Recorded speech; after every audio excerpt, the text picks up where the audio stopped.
Nope. Swing and a miss. This phrase was created for this movie. Hello everyone, my name is Achutam Jha and today I am going to review हसीन दिलरुबा। हसीन दिलरुबा की writer है कनिका ढिल्लोन। पिछले हफ्ते Twitter पे उनकी feud हो गई थी नवजोत गुलाटी के साथ। नवजोत गुलाटी जो कि बहुत ही बेकार स्क्रिप्ट्स लिखते हैं, उन्होंने कनिका ढिल्लोन के ऊपर एक बहुत ही सेक्सिस्ट रिमार्क पास करा कि she was credited in the trailer only because she married into a rich family. But I don't know all of these things, but I do know is that Kanika Dhillon's writing is not. I don't like it at all. She writes very undercooked and half-baked and overall very subpar material. Whatever projects she has been involved in, उनके बारे में सबसे underwhelming part उनकी writing ही होती है। चाहे मनमर्जियाँ हो जाए, चाहे जजमेंटल है क्या, या Kedarnath, all of these movies I thought the saving graces in these movies were the female leads and somewhat decent direction. But यहाँ पर डायरेक्शन, राइटिंग, स्क्रीन प्ले, हर चीज़ चौपट हो रखी है। तो दो टाइमलाइंस में स्टोरी चल रही है, एक है मर्डर से पहले, एक है मर्डर के बाद। मर्डर के बाद का इन्होंने हमें 1 मिनट के लिए दिखाया, उसके बाद दे फ्लिप टू मर्डर के पहले की story line which goes on for more than an hour and it is such a drab. It's like तेज तरार लड़की है, सीधा साधा लड़का है, अचानक से अरेंज्ड मैरिज एक गाने के अंदर। अगेन बॉलीवुड वालों से मेरा रिक्वेस्ट है, आपको गाने डालने हैं मूवी में आप डालिए, लेकिन सिर्फ वही डालिए जो कि नैरेटिव को आगे बढ़ाने में हेल्प करते हैं, या फिर में कुछ पर्पस नहीं सर्व करते हैं तो कम से कम कैरेक्टर्स की इमोशंस को प्रॉपरली फ्लैश आउट करने में वो गाने हेल्प करें। आप ये गाने मत डालिए जो कहीं से भी आके कहीं से भी चले जाते हैं और आगे बढ़ाना पड़ता है इन गानों को, और मूवी से एकदम एक कनेक्शन जो है वो ख़त्म हो जाता है। एंड ये पार्ट इतना अजीब तरीके से चलता है and then they go back to the present timeline, but it's not the present. उसके 2 महीने आगे सीधा पहुंचते हैं। इन्वेस्टिगेशन प्रोसीजरल कुछ नहीं दिखाया, बस दिखा दिया कि हाँ ये जो सीआईडी वाला अभिजीत है, इसको लगता है कि तापसी ने मर्डर करा है। क्यों लगता है, क्या लॉजिक है उसका, कुछ नहीं बताया। और तापसी जो है पुलिस स्टेशन में ऐसे यूं बैठ करके बेकार बेकार डायलॉग मार रही है, जैसे कि पंडित जी कहते हैं कि सच्चा प्यार वही होता है जिसके ऊपर खून की थोड़ी थोड़ी छींटें पड़े हो ताकि उसके ऊपर नज़र ना लगे। ये डायलॉग जिसको भी इम्प्रेसिव लगा ना, लोग जाके कॉम्प्लान पियो एक तो।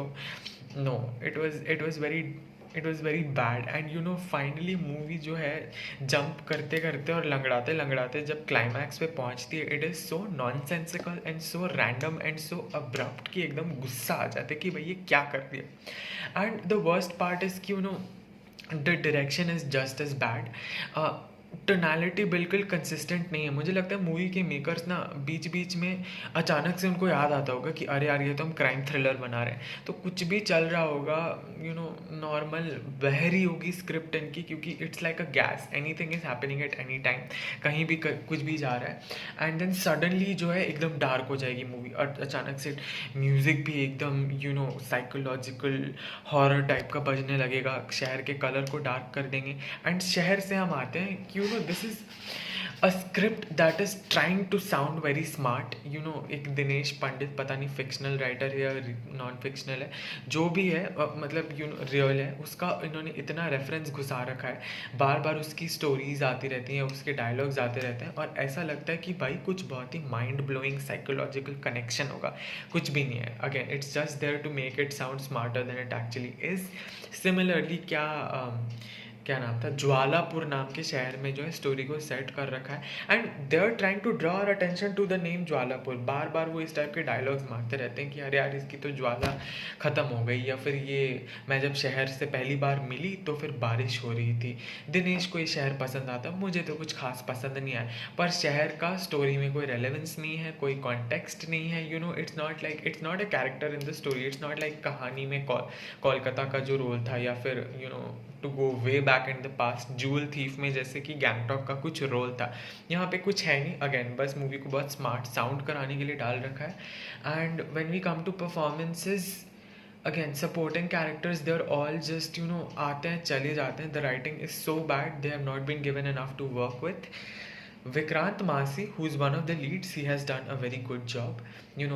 He gets like very diabolical, and जो चेहरे पे एक पागलपन आता है, that kind of, again I was very bored by that point, but all of that I was registering कि हाँ he is doing a good job. Similarly Taapsee, again about Tapsi, I've said it before, she's one of the very few good performers of her generation, and she has done a very good job in this movie, switching between, cunning and threatening, and suddenly scared and unpredictable. She has done a very good job. अगर जितने smoothness से she has shifted between these different tones, अगर director ने थोड़े भी आधा भी उस लेवल पे करा होता तो maybe the movie would have been 10% better. And this is the sad part कि you have such good performers, like giving you their best, and you can't even write a good script, or you can't even direct the movie properly.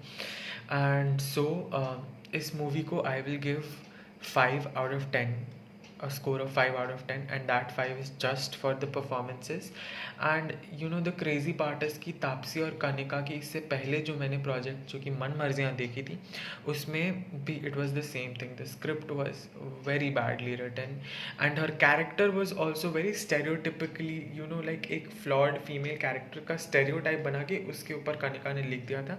But Tapsi Pannu's performance was very spirited, so it made that character likable. Otherwise तो I don't know यार, ये बॉलीवुड का direction ना अब कुछ बचा नहीं है.